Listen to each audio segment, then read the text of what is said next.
Welcome to Without a Doubt, the podcast where we explore the transformative journey of breaking cycles and embracing our truest self. I'm Mad, a cycle breaker, freelancer, and a sprinkle of reality. Each week, we dive into conversations that challenge conventional thinking and inspire personal growth. Here, you'll find practical tips to help you navigate your own path towards authenticity. Whether you're looking to overcome limiting beliefs, create meaningful change in your own life, or simply live more authentically, you're in the right place. So get ready to break the cycles that are holding you back and start living a life that is truly reflecting who you are meant to be. I'm not sure how and when it became December of 2024. This year has seemed to be the fastest one yet. Feels like I blinked and here we are. There are a ton of feelings going through my own mind about all the things I did not do, goals that have been backburnered, and mixed feelings about the year even ending. Time seems to be going faster and faster and faster and faster, and I know I can't control time. Hell, no one can control time. We can't reverse it, and it is truly one of the things that is stolen from us minute by minute. Getting this episode out might even bring up feelings for you about what you have not yet accomplished this year either. And shit, yes, it is December. Ding, ding, ding, all the things going off and alarms and whistles and bells and oh my gosh. Well, you're not alone. And I know this episode is going to hit home for someone, and some special one of you is going to need this reminder. The burnout is real. The holiday stress, the anxiety, the year crash, it is inevitable. When you are not expecting it, it will come and get you. You actually can manage the next 28-ish days left of this year, and you will be fine. Because guess what? When the clock turns 12:01 on January 1st, your life will keep going. And all the things you want to do will still be on that list. And maybe 2025 will be the year you accomplish those things. I know for the longest time, I used to dread this time of the year. But lately, I'm here for it. This year, I am here for it. Not necessarily the holiday spirit. Speaking of today, I'm actually putting out my outdoor Christmas lights. But the idea that a whole new year is coming soon. The idea that this season can be relaxing, refreshing, this spirit is actually what we need to move into the new season. I'm here for the chill in the air, the pine smell of the trees, the lights, the small reminders of how good life really is. December can actually be a challenging month for some of us with the holidays, but also just the end of the year stress and the boom, boom, boom, that burnout is going to happen. Holiday burnout is a real thing. It is truly the burnout that has been leading on for months and months of stress that have been piling up. But now the holiday time is one where there is no doubt more plans, more invitations, more to-dos, more giving, more of everything. Let me remind you in this time that this is the time of the season to craft, create, indulge. The burnout will come quicker, and before you know it, running into the new year is going to seem like a blur, and most of America does this hungover on January 1st. Another thought of how we do things that makes no sense to me.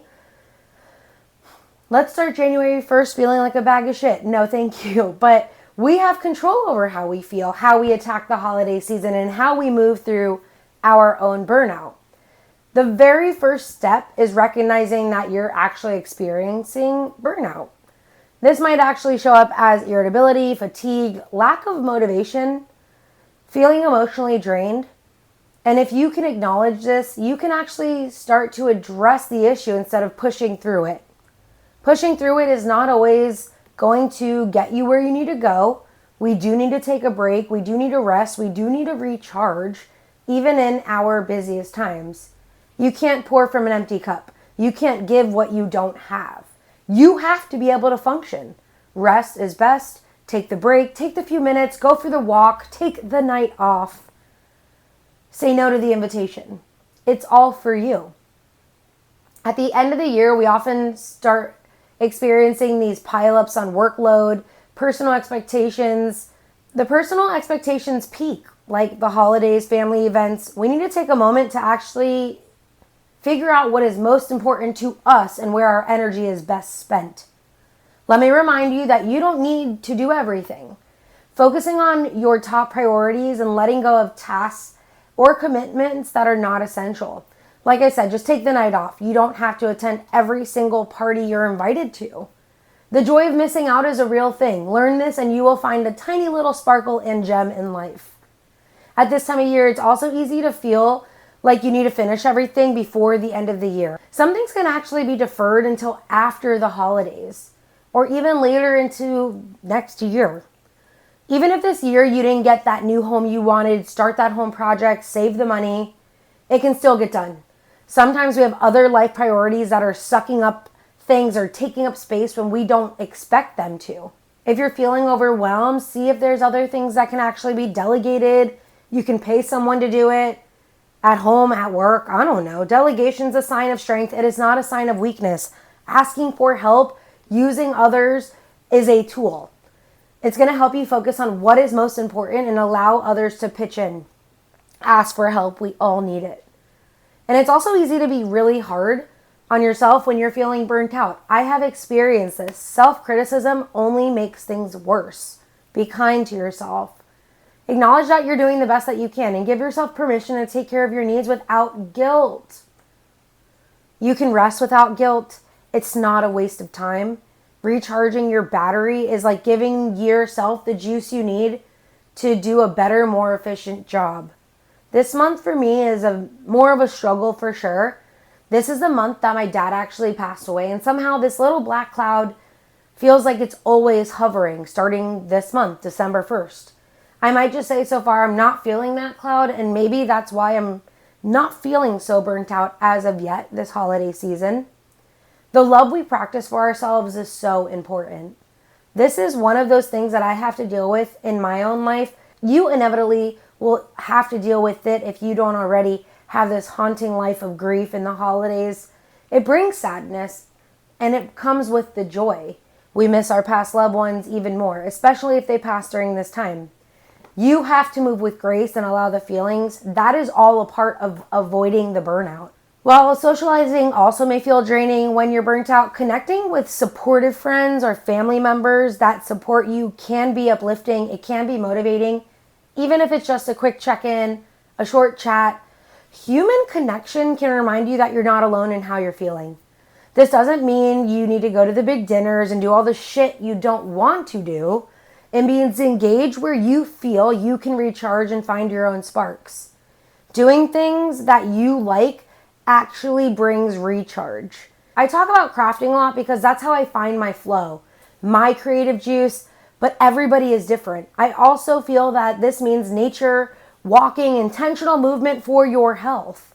All the healths are so important, and we need to keep them in mind this time of year. Our plates are loaded, our lives are chaotic, but we need to be intentional on all the things in order to avoid the burnout. The main thing I speak about on this podcast, time and time again, is boundaries. And I think so much so because for so long I was ignoring my own boundaries that I kept saying I was holding and putting forward. Especially as the year ends and approaches, work starts to seem relentless. Maybe you're getting asked to do more at work. If you have the flexibility, set limits on your work hours. If you can be present, you have to be present. Establishing a clear end of day, a time, resisting the check-in emails or doing work tasks outside of those hours. It's really important for you. Your life, it matters. Your personal time is just as valuable. It's more valuable than your work time. You work to fund your life. It is not your life. Do what you're expected at work. Do even a little bit more, but hold true to living your own life. Sometimes we have odd jobs or other things we do for money. I mentioned your work is your fund. Clock out and go home when you're supposed to. We are all replaceable. I've heard multiple owners say this in multiple places I've worked. If you don't own that business, it ain't your business. Your business is your mental health. It is living your life. I do have a podcast episode about work ethic, 2 of them actually, and I do believe in solid work ethic, but you have to remember that burnout is going to happen when you're overdoing everything. The pot is overflowing. It is over boiling. We're just burning up. Your cup has to be overflowing, but not your pot. When it's bubbling and overboiling, you are going to burn it out. Your cup may overflow, but not your pot. Saying no when necessary is so important. We can try to do it all, but we actually can't do it all. We are all human. People pleasing, always saying yes is going to lead you to burnout. I was people pleasing, and my therapist literally put me into place. Like I said, I wasn't adhering to my boundaries. I had no freaking idea. I wasn't even giving myself the time. You don't need to explain yourself in detail. Just kindly and firmly say no when you are at your max capacity. You don't have to explain yourself. This is also the best time to sit and reflect on what is actually working in your life and what is not. Why didn't you get to this project? Consider what changes or boundaries maybe you need to start setting for yourself in the upcoming year to actually avoid even feeling like you're approaching this burnout, or even maybe you hit the burnout already. This is the best month to reflect and try to hold firmer to your own boundaries. Work on them as the new year is rolling in. No stress on if those intentions aren't met. Intentions are meant to bring forward what we do want for ourselves in order to move into the more authentic version. And continuing to be the truest version that we can become. And in order to do that, you cannot live your life burnt out. Your worth isn't measured by how perfectly you execute holiday traditions or how much you actually give all of the time. It's about creating meaningful moments for yourself and others. And that starts with taking care of you and you first. Don't you forget that you're without a doubt a badass. Go and get 'em. Make December your bitch. Don't you let it finish you off like a burnt out little turkey. XOXO, I will see you next week. Your girl Mad. I am still looking for guests. Are you a badass woman?